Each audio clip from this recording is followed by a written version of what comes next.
हमारे चैनल में। मैं खड़े फिर एक नए वीडियो के साथ। आज मैं आपसे बात करने वाली हूँ डीएनए फिंगरप्रिंटिंग के बारे में। डीएनए फिंगरप्रिंटिंग, जैसा कि नाम से ही क्लियर हो रहा है, फिंगर्स के प्रिंट लेना। फिंगर्स के प्रिंट लेने से क्या मतलब है, तो अगर हम इसको डिफाइन करें, दो अलग अलग व्यक्तियों के या अलग अलग व्यक्तियों के न्यूक्लियोटाइड डीएनए के न्यूक्लियोटाइड सीक्वेंस के तुलना की जाए और उनके अंतर के अध्ययन की प्रोसेस को डीएनए फिंगरप्रिंटिंग कहते हैं। यानी न्यूक्लियोटाइड सीक्वेंस को स्टडी करके उसकी जो प्रोसेस है उसको डीएनए फिंगरप्रिंटिंग से पहचाना जाता है। तो ध्यान रखिएगा, इस प्रत्येक व्यक्ति यूनिक होता है। अगर हम बात करें कि डीएनए दो व्यक्तियों में क्या सेम होता है, तो देखिए मैक्सिमम पार्ट डीएनए का सेम होता है, लेकिन 0.1% डिफरेंट होता है। और इसके लिए दो कॉन्सेप्ट है, वो दो कॉन्सेप्ट है वीएनटीआर और पीसीआर। अब देखिए, एलेक्स जेफरी ने सबसे पहले 1985 में डीएनए फिंगरप्रिंटिंग के बारे में बताया था। डीएनए के 2 पार्ट्स होते हैं। बल्क डीएनए, जो कि मोस्ट कॉमन पार्ट होता है, 99.9% ये जो है सेम होता है डीएनए का भाग, लेकिन प्रत्येक व्यक्ति यूनिक होता है। कुछ डिफरेंस उसमें जरूर होता है, और वो डिफरेंस होता है ये सेटेलाइट डीएनए में 0.1%, जिसको हम नॉन कोडिंग डीएनए भी कहते हैं। इस जो कॉमन होता है उसको 99%, जो 99.9% जो कॉमन होता है उसको कोडिंग डीएनए, और जो सैटेलाइट डीएनए के नाम से है वो नॉन कोडिंग डीएनए होता है। ये जो है इसकी एक प्रोसेस है डीएनए फिंगरप्रिंटिंग की, और वो प्रोसेस कुछ स्टेप्स है उसके फिक्स, जिससे कि हम डीएनए फिंगरप्रिंटिंग के द्वारा बहुत सारे अपराधियों को आइडेंटिफाई करने के काम में भी लेते हैं। पैतृक संपत्ति के, यानी कि जो पैटर्निटी डिस्प्यूट्स है उनको भी क्लियर किया जा सकता है। यदि शिशु चोरी हो जाए और उसके पेरेंट्स का क्लियर नहीं हो पा रहा है, तो डीएनए फिंगरप्रिंटिंग एक ऐसी टेक्निक है जिसके द्वारा, क्योंकि ये जो है माता पिता से इनहेरिट होती है, ये शिशु में माता पिता से इनहेरिट होती है, इसीलिए ये जो है डीएनए फिंगरप्रिंटिंग ऐसी टेक्निक है जिससे कि इन विवादों को सुलझाया जा सकता है। अब देखिए इसकी प्रोसेस क्या है, डीएनए फिंगरप्रिंटिंग की प्रोसेस क्या है। सबसे पहले मैं आपको स्टेप्स बता रही हूं कि इसके स्टेप्स कौन कौन से होंगे। आइसोलेशन ऑफ डीएनए, आइसोलेशन में यानी कि ब्लड सैंपल इसके लिए आपको कलेक्ट करना पड़ेगा। ब्लड सैंपल कहीं से भी बॉडी के पार्ट से लिया जा सकता है। ये ब्लड सैंपल कलेक्ट करने को हम कहते हैं आइसोलेशन ऑफ डीएनए।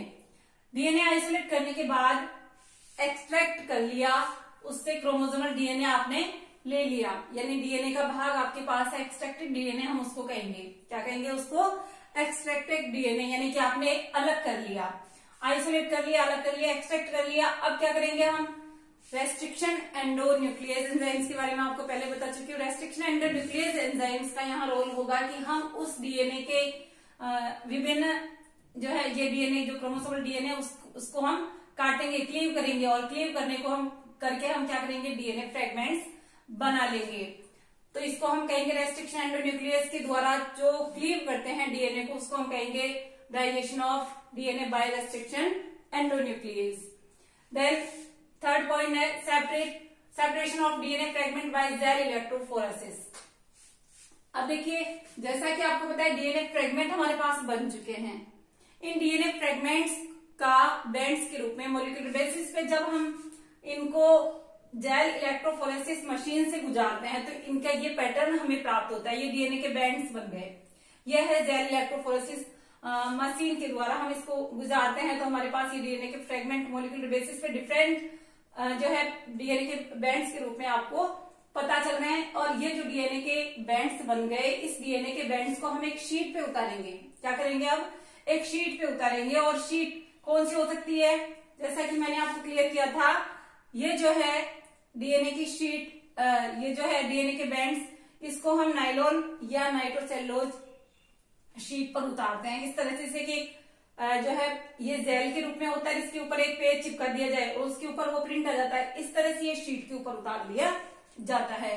शीट पर उतारने के बाद नेक्स्ट इसकी ये है प्रोसेस आपकी जो है transfer to nylon sheet. Nylon sheet पे उतारने के बाद अब इसको वापस से हम जो है आइडेंटिफाई करेंगे, और आइडेंटिफाई करने के लिए डीएनए प्रोब्स का इस्तेमाल किया जाएगा। जैसा कि आपको पता है कि डीएनए प्रोब्स क्या होती है? शॉर्ट न्यूक्लियोटाइड सीक्वेंस होती है, ऑलिगोन्यूक्लियोटाइड सीक्वेंस होती है, और ये जो है इनकी इससे ये क्या है, आइडेंटिफाई होगा, और आइडेंटिफाई करने के लिए यहाँ पे डिटेक्टर लगा होता है उसमें, और ये रेडियो एक्टिव हो सकता है सब्सटेंस मिक्स करके। इसका कलरफुल कंडीशन में ये आपको अलग अलग बैंड्स के रूप में यहाँ पर दिखेगा।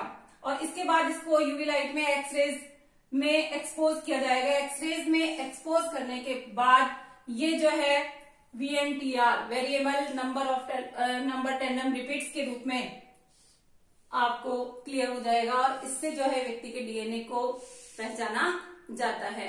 ये होती इसी तरह से PCR होती है, और ये होता है वेरिएबल नंबर टेंडम रिपीट्स। इसका दूसरा होता है STR।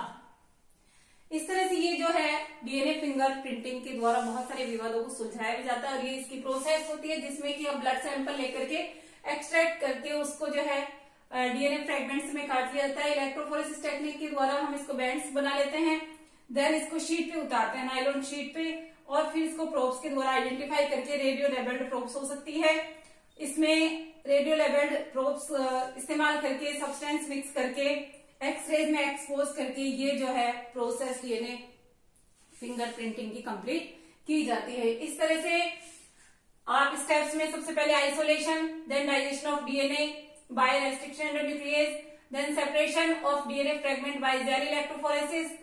फोर्थ पॉइंट है transferring of separated DNA fragments to synthetic membrane like nylon.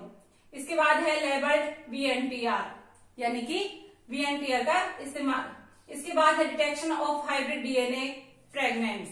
इस तरह से ये आपके पास प्रत्येक व्यक्ति में यूनिक होते हैं, कहीं ना कहीं डिफरेंस आपको जरूर मिलता है। इसीलिए डीएनए फिंगर प्रिंटिंग के द्वारा व्यक्ति को पहचाना जा सकता है। जैसे किसी का पैटर्निटी डिस्प्यूट्स हो गए कि कोई संतान है और उसके पेरेंट्स का क्लियर नहीं हो रहा है, तो इस पोजीशन में फिंगर प्रिंटिंग ऐसी टेक्निक है जिससे कि ऐसे विवादों को या अपराधियों को पकड़ने में मदद मिलती है। तो चैनल को सब्सक्राइब नहीं किया है तो सब्सक्राइब कर दे। Okay guys, thanks.